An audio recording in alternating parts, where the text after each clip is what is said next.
It says going live.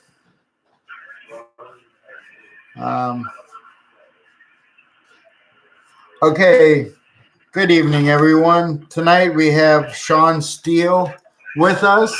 I believe he's in Trumbull Correctional, and this is a time that he can shine and share a little bit about his situation, about the parole board, or whatever he would like to talk about. Okay, Sean.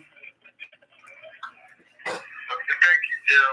Sure. Thanks for you having me tonight. Sure. To the audience, my name is Sean Steele. I'm 35 years old. I'll be 36 this month. I moved from Boston to Ohio around 87, 88. My mother ended up getting hooked on drugs, and so she later lost her life.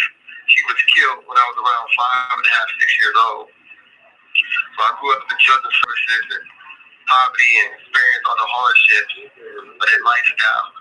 I had decent. This call is originating from an Ohio correctional facility and may be recorded and monitored. My aunt ended up, one of my maternal aunts ended up adopting me.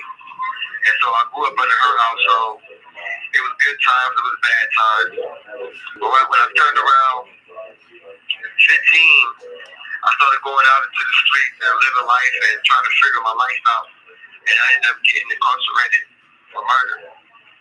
Now, due to new litigation I'm about to have going on pretty soon, I won't get into the details of it, but right now I can say that a lot of the things that they said about me was false. And I'm not guilty how they portrayed me to be. And so it's something I've had to live with for the past 20 years. This month right here, September 24th, I'll have 7,300 days in prison, which equals to 20 years. I've been incarcerated since I was a child. And while I've been incarcerated, I went through the process of having to become a man behind bars. And it wasn't easy because I didn't grow up with a father figure. I never knew my father. My mother was taken out of my life early, and so I didn't have a male role model to really raise me up. So when I came to prison, I had to learn by experience. And the experiences I had to endure when I got locked up were complicated. There was a lot of violence, gang activity, drugs, and so I was draped into a lot of these situations that caused me to get into a lot of trouble. I think that the biggest issue was that a child was sent into an adult environment. I was sent around a lot of people who had experience with crime, experience with prison, experience with doing the wrong thing. And so, in the process of trying to find a male role model, the only options that I had were guys who were experienced at doing wrong. And so, over time and throughout the years, through trial and error and suffering in solitary confinement, 2 years here, 1 year there, 6 months there, back to back, I started to have to learn myself and become a better human being. And it's kind of where I'm headed today. Since my incarceration, I've changed my whole life around. And a lot of people wouldn't know that if they didn't meet me or get to know me. So that's something that I've struggled with, because when you have a bad past, people mess you by what they see on paper. And I explain to people all the time that what's on paper is frozen in someone. It doesn't grow with the person. And so those cold pieces of paper that people judge you off of doesn't represent the human being that developed from these harsh experiences. And that's one of the biggest messages that was sent out there to the world, that we are not, people that's incarcerated, we are not those things that's frozen on time, in time on paper. Those are not us. Since we've been incarcerated, specifically myself, I read books on psychology, sociology, business, religion. I'm a member of Toastmasters. I've completed over 2,100 hours in landscape management technician apprenticeship. I obtained my GED since I've been incarcerated. Awesome. So even though my life started off bad, I got to get it back on track. And it's not easy, but I'm making it. I'm positive, I'm optimistic. And being locked up as a child, you would think that I could only become what my environment gave me. But today, I can stand here and say this, that I did not become my environment.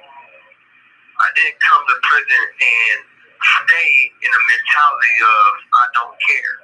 I didn't stay in the mentality of I can't change. I looked myself in the mirror and I told myself exactly what I had to do. And that was become a better human being, someone who could contribute to society and to humanity as a whole. Now, for those of you who don't know, This call is originating from an Ohio correctional facility and may be recorded and monitored. I was given a 30 years to life sentence. And as I said earlier, I've completed 20 of those years. And along the way, it's made me take on a cause that I hold dear to my heart now. And that's juvenile justice. And it's a big thing in the media right now that children are being sent to adult prisons and they are being forced to spend the rest of their natural life in prison. And so it made me look at the situation and I started doing research. And so I can say, as it stands right now, for the rest of my years on this earth, I will be fighting for juvenile justice.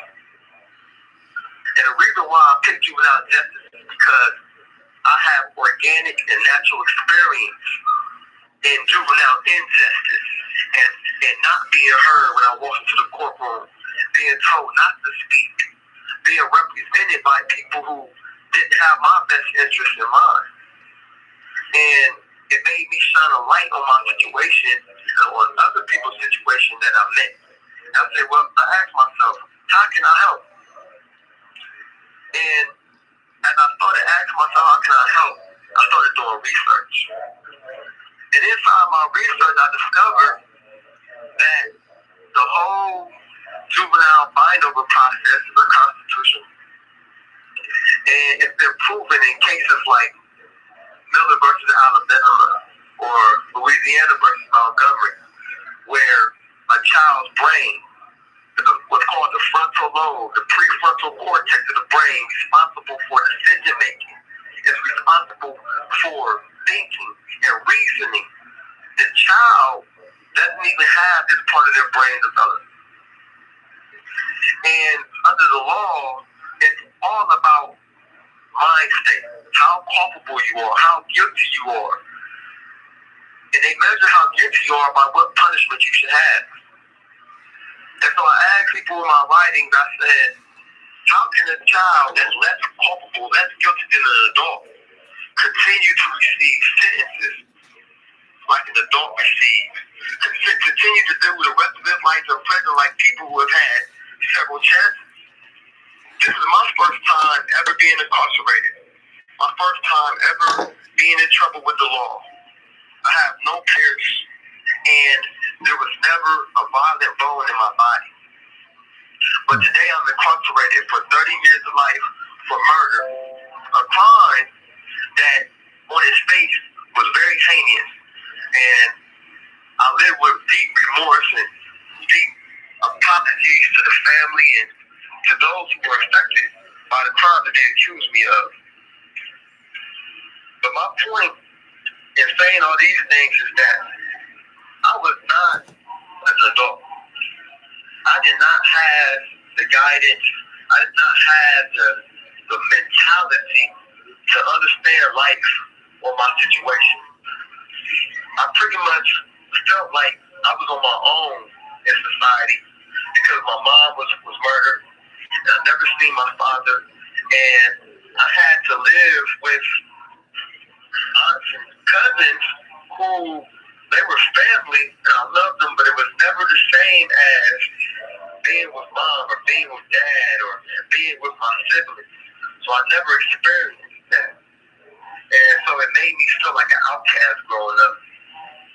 And so Fast forward into me being incarcerated as a juvenile and starting to fight juvenile justice because I see a whole bunch of people incarcerated who were bound over and tried as an adult as kids who had similar lifestyles as me. They had no father, they had no mother, or their parents were on drugs, or they got locked up early and nobody ever.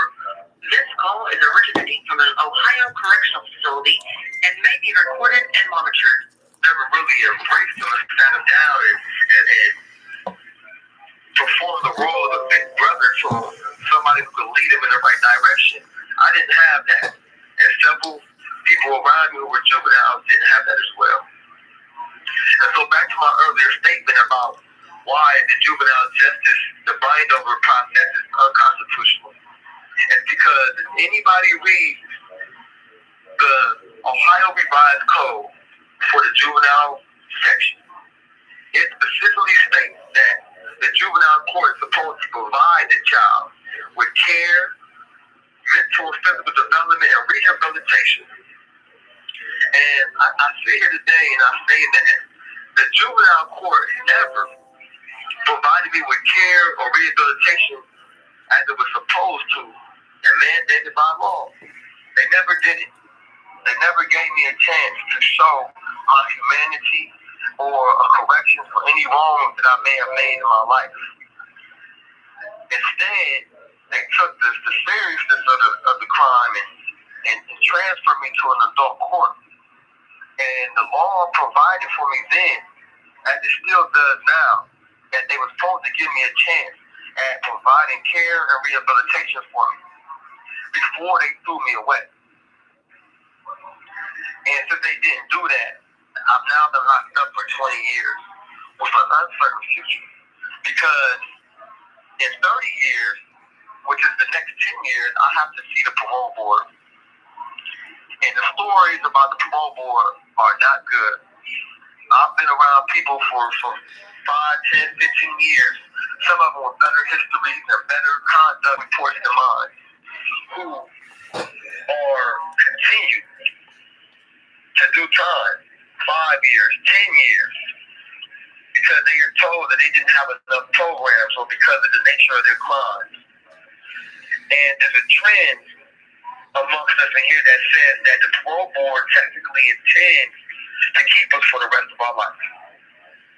And the reason why that's wrong is because Ohio law provides a statute that says life without parole. And so if you wasn't convicted to life without parole, then that implies that you are entitled for... You have 1 minute Hey, make sure you call back, okay?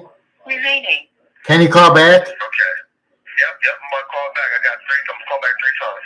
That sounds great, brother. I'm going to call back right now. Okay, bye. Thank you for using G.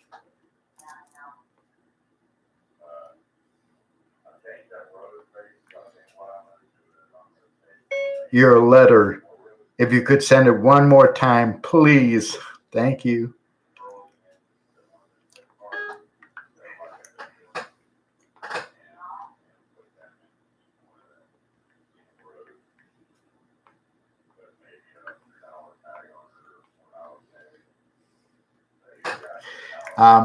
We have, he will be calling back one more time. I mean, no, 2 more times. He's going to be calling back. He's got a lot to share. So let's give him our undivided attention. This call is from a correction facility and is subject to monitoring and recording. Thank you for using GTL. Okay, brother. And so, the thing about this, again, let me continue, the juvenile justice system, the judges in the courts, according to Ohio Constitution, Article 4, Section 18, the judges are mandated to exercise the powers that are given to them. And so when they're instructed to provide something for someone, it's their duty to provide that. Those are the commands of our Constitution of the great state of Ohio. And again, Well, they never provided me with care, never provided me with rehabilitation, never provided me with mental or physical development as a child within the juvenile justice system. They violated their own laws. And so my fight for juvenile justice is based upon the notion that children should never be tried as an adult. And the logic is simple. There's two different logics on this. One, metaphorically speaking, if you were to transfer a chicken over to be tried as a cow, the chicken is never a cow. The child is never an adult. Likewise, you would never hear an adult being bound over to be tried as a child. This call is originating from an Ohio correctional facility and may be recorded and monitored. Because it doesn't make any sense. So how can you bind a child over to be tried as an adult when he's never an adult? And so this is the biggest injustice that a state or a country can have, where the only group of people on this earth that are treated like someone else is our children when they come into the grips of the law. No one else is transformed into somebody else except the child, especially in Ohio. They transform the child into an adult and makes him defend himself against experienced prosecutors, experienced judges, and as court records have shown, we're not even able to assist our lawyers because we know nothing about the law. We sit in that courtroom and they ask us questions, and we nod our heads yes, but if you were to ask us, well, what's the definition of this word that you just nodded yes to? The child would never know it. They never truly comprehend. By the child being obedient to an adult, when they ask you a question that sounds like you should say yes, the child naturally and obediently says yes. It doesn't mean that they understand or comprehend it. Because when I was a child, my lawyer told me to just sit there. He said the prosecutor has to prove their case. So you don't have to defend yourself. And that was a lie. It was important for me to get up there and defend myself. My lawyer was falling asleep during trial and even admitted to being unable to hear questions that were posed to the jury. I had two experienced prosecutors and against me with no experience at all. But they expected me to walk into that courtroom and think and act like an adult because they had bound me over and transferred me into the adult court like an adult. But it was biologically impossible for me to act like an adult because I wasn't one. Didn't have the brain capacity to be one, even if I tried. And so that's the biggest injustice currently going on right now. And so back to This call is originating from an Ohio correctional facility and may be recorded and monitored. Since juveniles who are given life sentences are made to see the parole board, it adds on to the injustice that when many of us go up for parole, we are denied and given 5 to 10 year flops just because of our crime, even though we were children. One case in particular, which is one of my best friends, his name is Tyrone Reed. He's currently at Warren. And he was locked up as a juvenile. And he just went up to the parole board at the beginning of this year. And they gave him 8 years. His first time up, gave him 8 years. And he was a juvenile when he caught his case. And some of those 8 years was based upon politics that went on in prison because he had a conduct report that was false.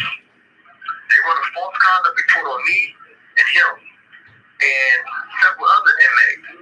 But he had to suffer from that conduct report because he went up to the parole board around this time. And I say that to say because they just passed new laws where now people who are coming to prison have to do sentences that make him have to sit a parole board. And so stacked up against us are so many different obstacles. One, when we're in prison, we have to deal with the staff members who sometimes they like you, sometimes they don't. Some of them may come in here and have a bad day and mess with you just because. I'm recently inside of a full engaged lawsuit because the prison I was priorly at, the officers down there wrote me a false convict report, and that's how I ended up at Trumbull Correctional. On a false convict report, a convict report that when I go to the parole board will affect my chances of receiving a parole. And so if I don't win my lawsuit to show and to prove that this convict report is false, instead of 30 years, I may end up doing 40 years behind bars.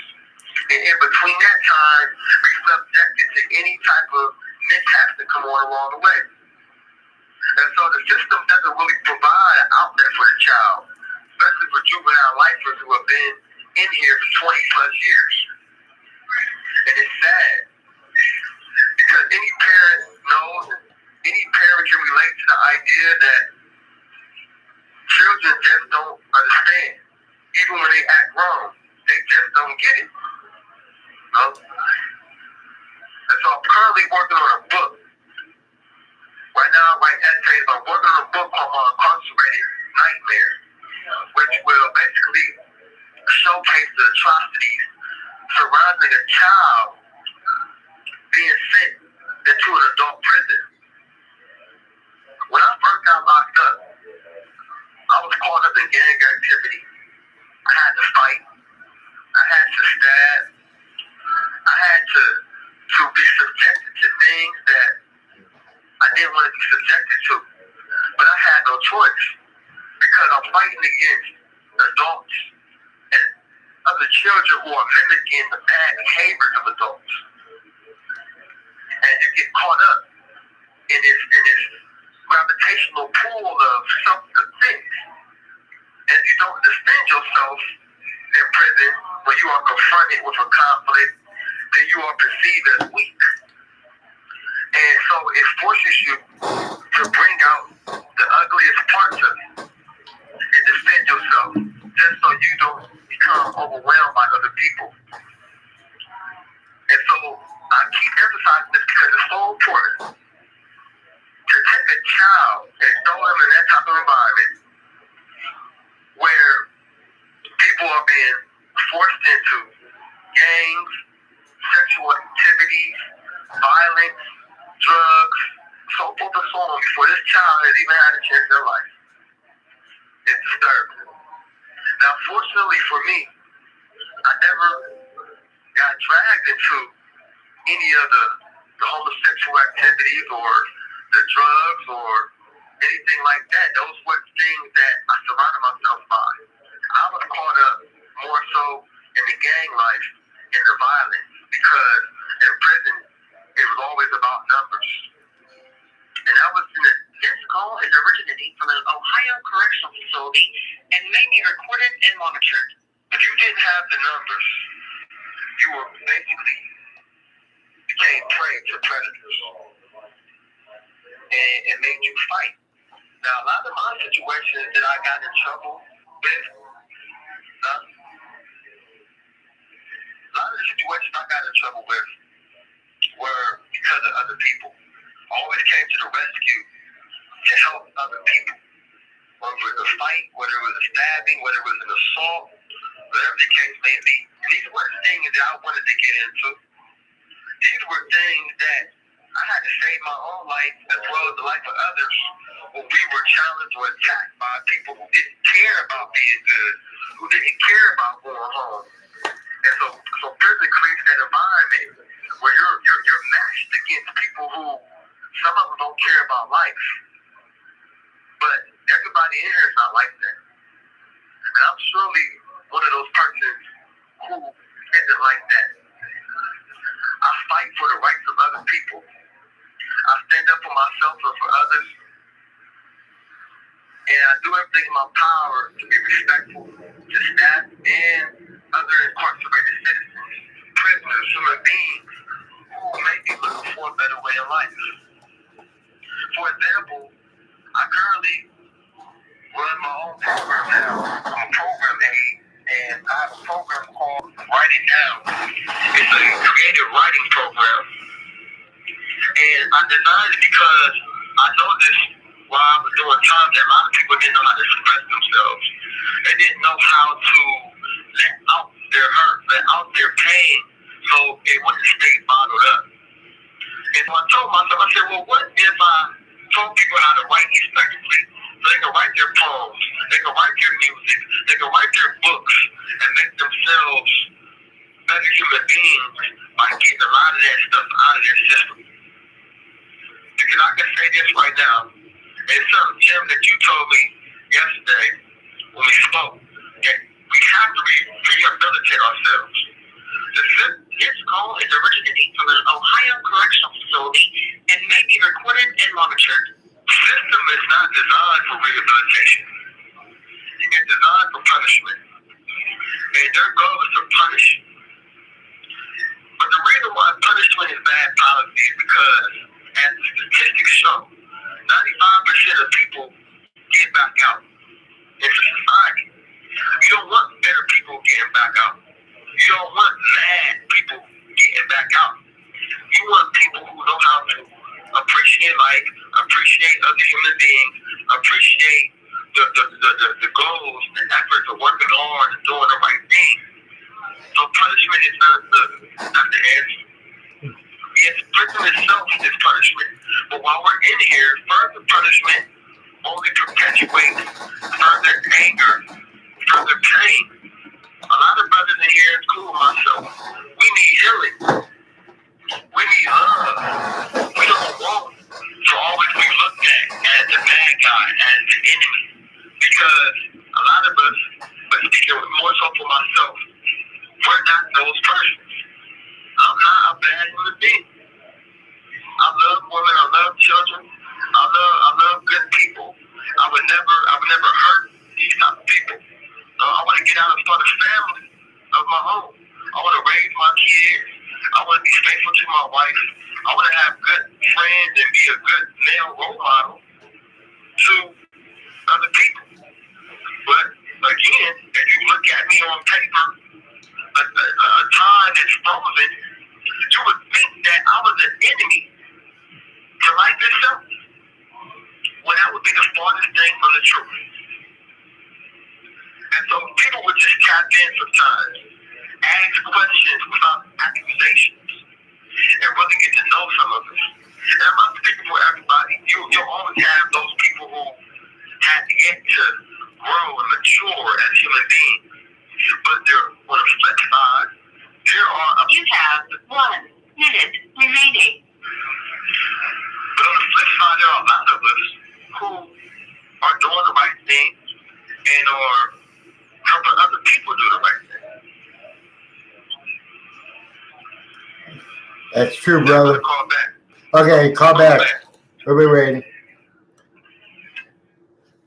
Boy, he's got a testimony. Those that have juveniles that serving life sentences, you need to listen to this tape of this young man. You know, he knows the law as well. And he's true. They're not going to rehabilitate us. We have to have it in our own mind that we need to change. Even if you're not guilty of anything, there's always some way you could better yourself. So you should automatically come out better than you go in if you allow it to happen that way. So here he is again. Boy, he is fast. Hello. This call is from a correction facility and is subject to monitoring and recording. Okay, Sean. Thank you for using GTL. Okay, Sean. So, in closing, I just want to say this. Life is precious. And everybody who has human life is human beings. And it's important that people out there to realize that we are still fathers, brothers, husbands, friends of other people out there in society. We're still sons, we're still nephews. You know, we're still people who want to work hard and do the right thing. Everybody in prison is not bad. And I'm a testament to that myself. If people were to contact me and really communicate with me, they would see that I'm a whole different person from what you would see on paper. I'm a whole different person. And so, as my fight for juvenile justice continues, my biggest thing that I want to really be heard is that children are not adults. They should never be bound over to be tried as an adult. There should be more pressure placed on the juvenile justice system to provide more facilitation for rehabilitation of the child instead of just throwing on youth play. Because a lot of us didn't even have a first chance. But now we are in need of a second one. And it's unfair. And to add insult to injury, many of us got to see a parole board who, by the pressure of the community, the pressure of not knowing. This call is originating from an Ohio correctional facility and may be recorded and monitored. They continue to slop people at the board because they don't want to be the ones who let out the bad guys. Everybody wants to pass the buck to someone else. They don't want to be the ones to pass out the bad guy or to be seen as lenient toward a person who is perceived as evil. They don't want to be those persons. And so, it's creating an injustice in society that is like a runaway train. There's no end in their sight. I'm currently, this motion, I got a habeas corpus that I'm about to file, and it's based upon this same argument right here. That the juvenile system, it was mandatory that they provided care and rehabilitation for the child. And that if the child was never cared for or never attempted to be rehabilitated, there was no way they could bound the child over by merely deciding that they couldn't care for or rehabilitate the child. They never tried. And so that's the biggest injustice going on right now in Ohio. That the conclusion that a judge can say I can't care for or rehabilitate the child, even though I never tried to, and even though he's never had contact with the juvenile justice system, I can't do it. He's done. He's unable to be saved. And then sit here to adult prison for the rest of his life is unfair. And if you are an advocate for really understanding and seeing the change and people who are incarcerated citizens, especially those of us who have been locked up as a child and continue to be locked up to this day. Hey, yeah. I got a question for you before we go on.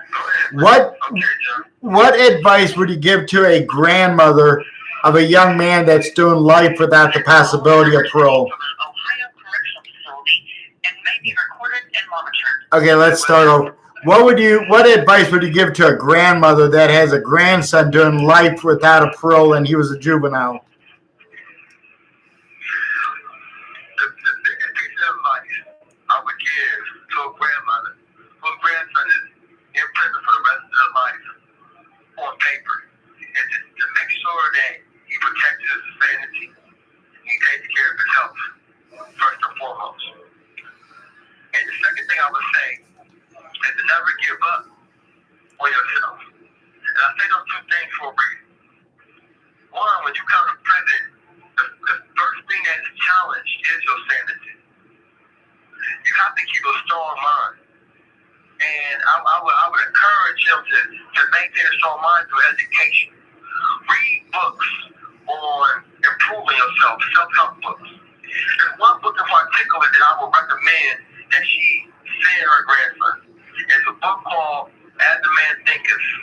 It's by James Allen. The author's name is James Allen. And this was one of the pivotal books in my life that taught me how to use my mind in a positive way. So I would recommend that he would read this book and study this book and apply it to his life and maintain his sanity. His mental and physical health is important.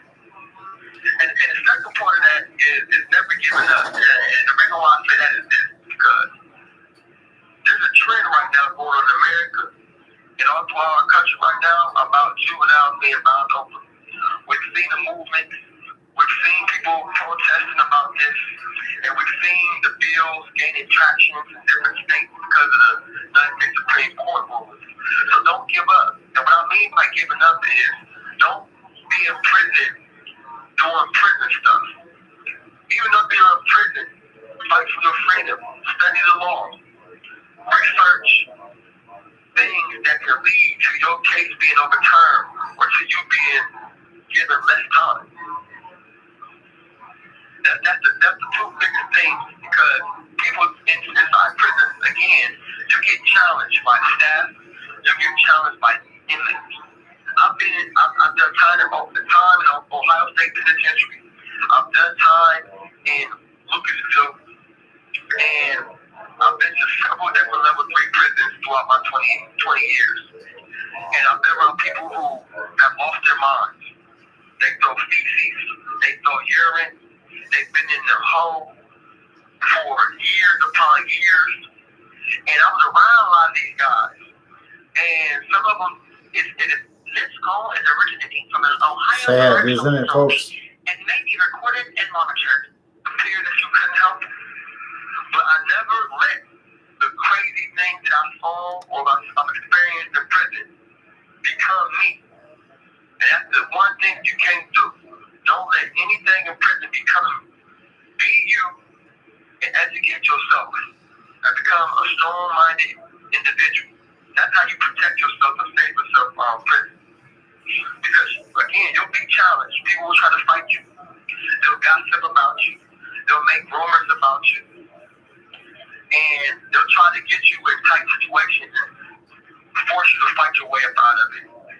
But no matter what you go through, do not let anything in prison break you down or defeat you. That's the advice that I would give. But sanity through education. Study how to think well and study how to maintain your independence. And when you're faced with challenges, do not panic. Think your way out of it. And every situation is different. Everybody's personality is different. But you have to think your way out of it, meaning that if it doesn't cause for violence, don't engage in no violence. But at the same time, while you're in prison, sometimes you have to use self-defense, because a person will try to take your property, or they'll try to fight you for whatever reason. Sometimes they do it for no reason. And so you want to be able to defend yourself. But if you develop a character where you're not always around people, you don't get off into no drugs, you don't get off into no gang lifestyle, you stay away from them things, and you'll be able to save your life. And I say that from experience. Again, this is my 20th year, and I've never given up on elevating myself and educating myself. Right now, I'm currently a member of Toastmasters.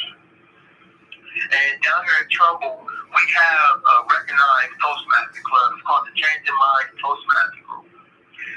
And it teaches you how to speak well and be a good leader. And for her grandson, I would recommend that he get into programs that teaches him how to be the king of his own kingdom, the ruler of his own life. Let nobody control your actions while you're incarcerated. That's a law that people have to start following, because prison is still peer pressure. But the only people who really get bullied by peer pressure in prison is people who haven't stood stood their ground on who they are and what their goal is. So once you maintain your sanity through education, work out, make sure your mind and your body is healthy, you want to be able to continue doing the right thing and putting yourself in the right circles. I had did a speech one time in Toastmasters on the same issue about basically how to survive incarceration. And choosing your friends wisely was one of the key points that I made. Because that's part of the sanity survival. I remember years ago, about 10, 15 years ago, one of my case managers had a saying on their wall. It said, the company that you keep determines the trouble that you meet. And that's very, very true.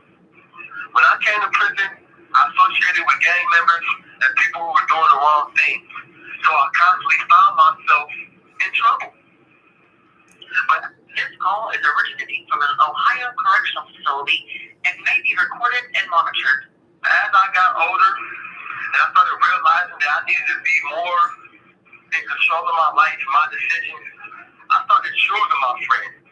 And if you wasn't helping me elevate, if you wasn't helping me become a better human being, I didn't surround myself around you. And that started keeping me away from all the negativity.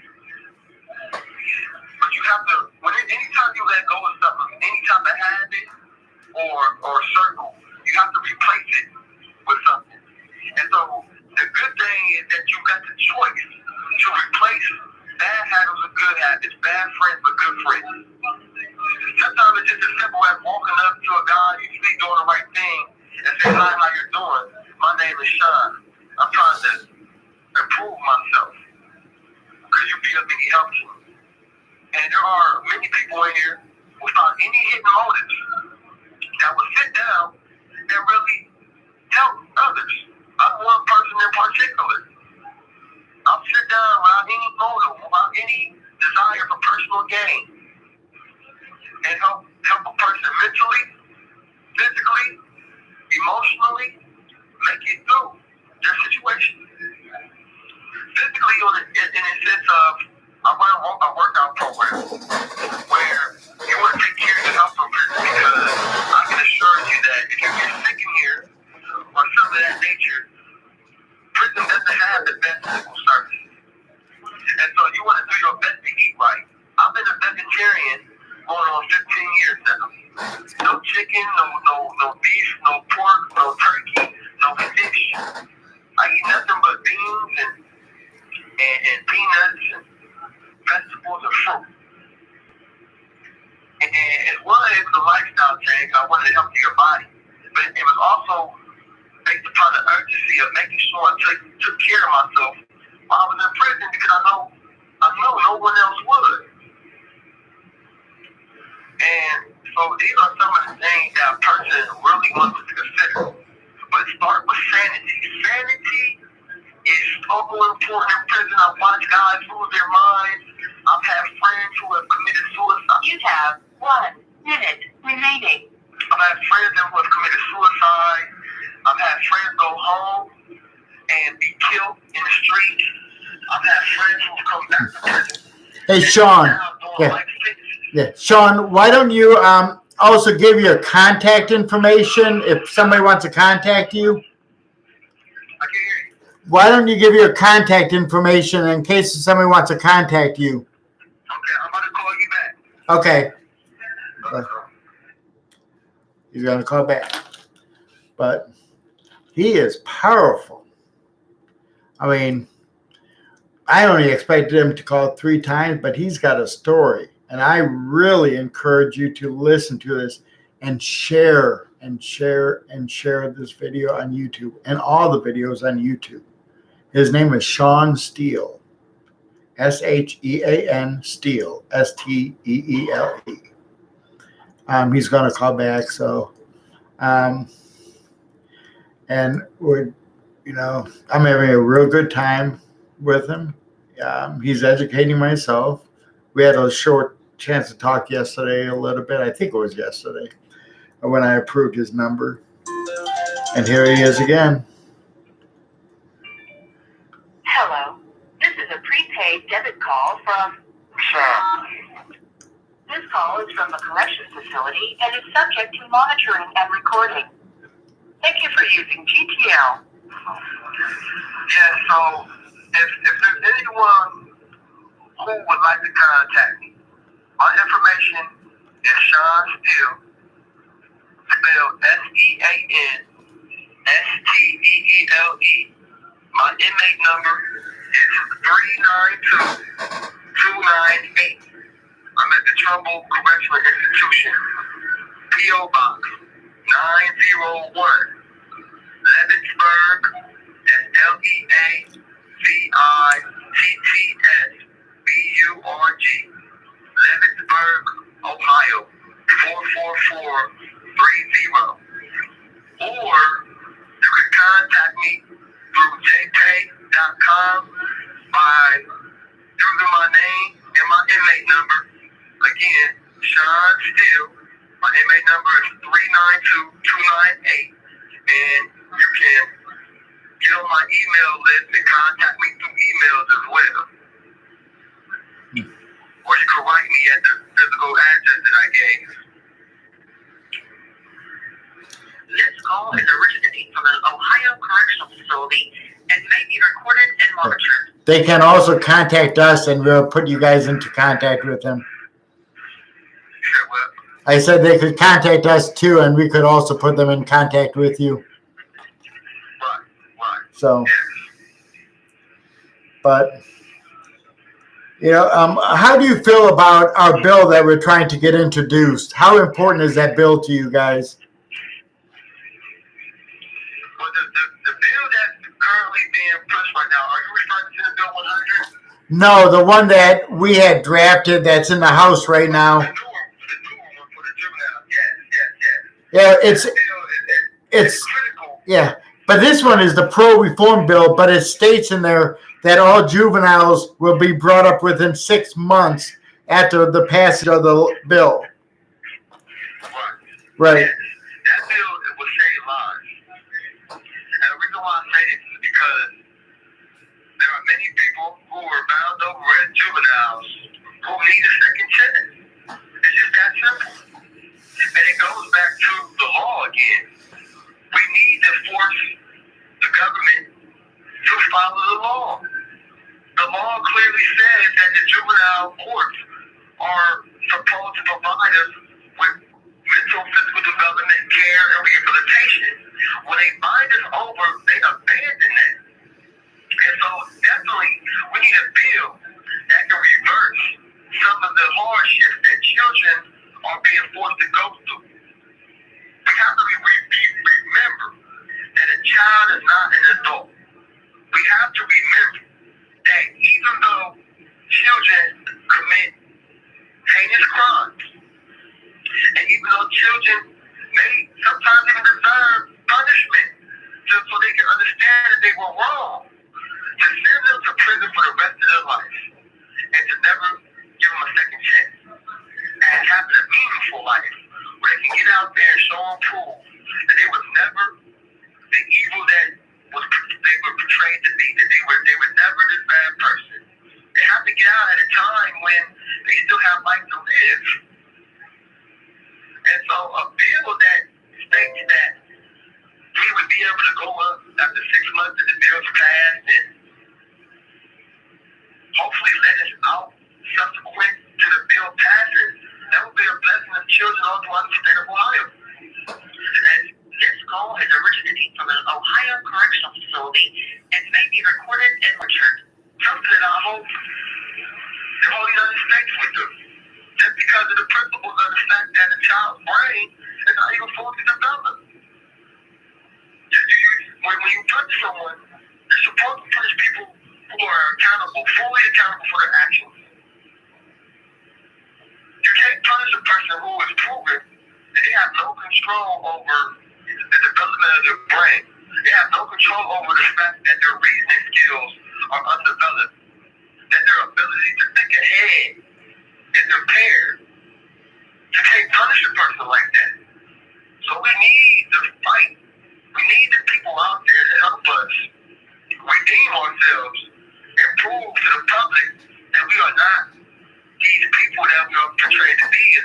evil or heinous or wicked or wretched. No. There are good human beings in here.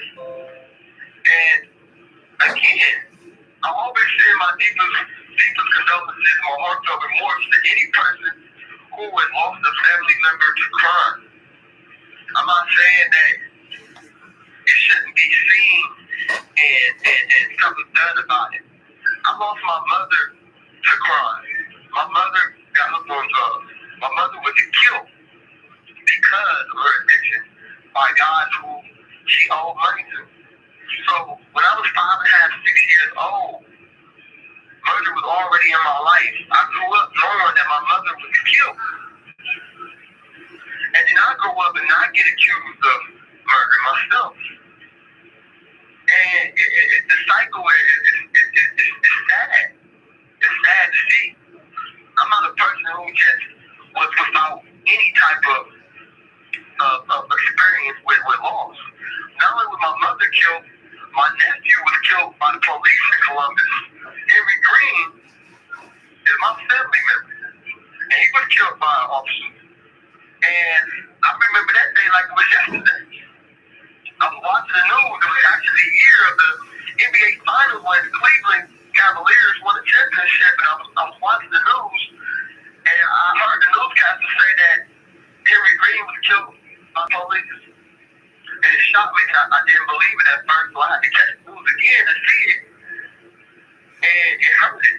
And so I know what pain feels like to lose a mother, to lose a nephew, a cousin, family members. I've lost too. And so it's been on both sides. And a lot of other people have lost. And that's why I said it's not just about pointing fingers anymore. It's about healing. We need to heal as people, as a society, as a community, as a nation. We need more healing. We need more forgiveness. If we continue to harbor negative feelings towards each other, it will continue to produce generations of people who grow up with hate in their heart. Society needs more love. It's not that simple, it won't be that easy. But this call is originating from an Ohio correctional facility and may be recorded and monitored.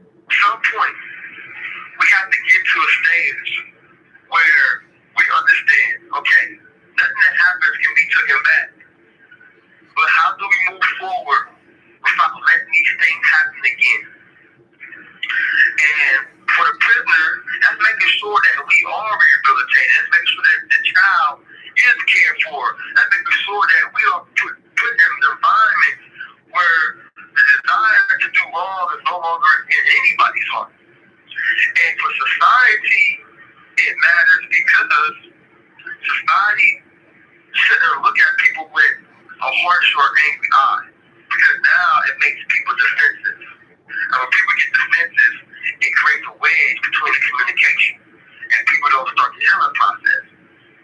And so it's important that we heal. So a bill that would give a child a second chance at life, even though they didn't have a first chance, it would be a blessing to all children throughout the state of Ohio. It's that simple.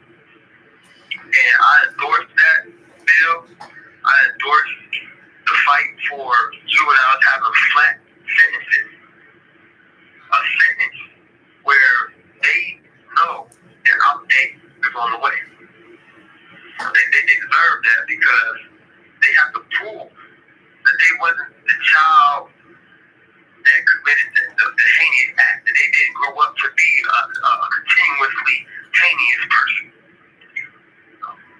And had the juvenile courts took more interest in following their own laws of protecting the child and developing the child, you would see hundreds, maybe even thousands of children grown 18, 19, 20, 21, 22, 23 years old, living a productive and community-compatible life. Yes. Children deserve a second chance. Yep. You make a lot of sense, brother. I tell you, your message was powerful, and I know that this is going to help someone that's got a family member locked up that was a juvenile, or maybe they weren't even a juvenile, but you were inspirational towards them. So, well, that's what this is all about, is to get your story out and others people's, because it's so similar. You might have been a juvenile, and I don't know how many juveniles are in the system. I did 25 years, but I would have never guessed there was as many as there is now. You know, until it was brought to me by Gina and her Shorty and some of the other people. So we're pulling for you and we're praying for you, brother. Thank you, Joe. But I do want you to keep in touch with us. You know, and maybe we'll do a follow-up on you in a month or so. But I forget what day you're going to go on the Voices of Reform Live. Gina knows that date. I was told September 22nd. Okay, it's probably that. Ask Shorty, okay? Okay. Because That's what he told me. Okay. He told me September 22nd. Okay, because I don't really keep track of that. They just tell me who's up next, and I say okay. You can't win against women. Just remember that when you get out, just say yes, ma'am. You said what, Joe? When you get out, you're never going to win against a woman. Trust me. Just say yes, ma'am. Our whole board is full of women, and I just agree with them, and I never argue. Right. So, but Well, like I say, I hope that this call is originating from an Ohio correctional facility and may be recorded and monitored. My character proves my words. So I'm a very respectful person. I have no violent bone in my body. You know, I'm all about helping others. that's what it's all about. Yep. That's part of change. When we were talking about that, yeah. When we were talking about that, we have to change ourselves because the state's not going to help us. You're already doing it. Yeah, that's my whole struggle. And again, I'm giving my whole life back to the juvenile justice movement. We got to give the children a second chance. Definitely. And hopefully save children from ever having to be incarcerated in the first place. I think, again, the children out there, especially in the inner cities, they need fathers and big brothers who are trying to do the right thing. They need better role models. If you raise a child up, a newborn child, you place them in an environment where there's nothing but drugs, sex, violence, gangs, crime. What social options does that child have other than to select from the option that he's born into? Right. So, and again, a child has an excuse. You know what I'm saying? People say there's no excuses, but a child has an excuse. They don't request to be born into this world. They don't request to be forced to live in the neighborhood. You know, right. It's not until that we learn that we can make our own decisions that we start to change. When I learned that making choices was actually an art, that there was an art to making choices, that's when I started choosing the right thing. But as a child, all you know is to follow the adults that you see. And so I didn't grow up where I could pick up a stethoscope or a legal book or a fire hose. I didn't grow up around those type of career people. I grew up around people in poverty who were unemployed. I grew up a mother who was on drugs, she had a decent life, but she was struggling drugs and was murdered. I grew up. You have 1 minute remaining. So, again, it wasn't until I came to prison when I seen the rest of the world existed that I started knowing how to select better things for myself. Well, let's say our final comments, okay, brother? Okay. Okay. So the final comment is just go fight for the juvenile justice, and I appreciate everybody who listens to this, and when you get the time, contact me and we can talk and strategize and put these things together however we need to be. And I thank you, Jim. And I thank everybody at Voices of Reform who's trying to help the juvenile and parole board people. Okay, and hopefully we'll do a follow-up someday, okay? Okay, thank you. Sure. Bye-bye. All right. Bye. Boy, was that powerful. We need to share this video, everyone. And if you have a son or daughter doing life without a pro, he gave some good advice there as well, because I asked him the question. So it's all up to us. Are we going to get involved so people have a fair chance, or are we going to sit back and expect everybody else to do the job? And if we could pull together without worrying about who said what and who's mad at who, we're going to win. So the ball's in your court and our court. So let's get something going and fight for these guys. Until next time, folks, this is Voice of Reform YouTube.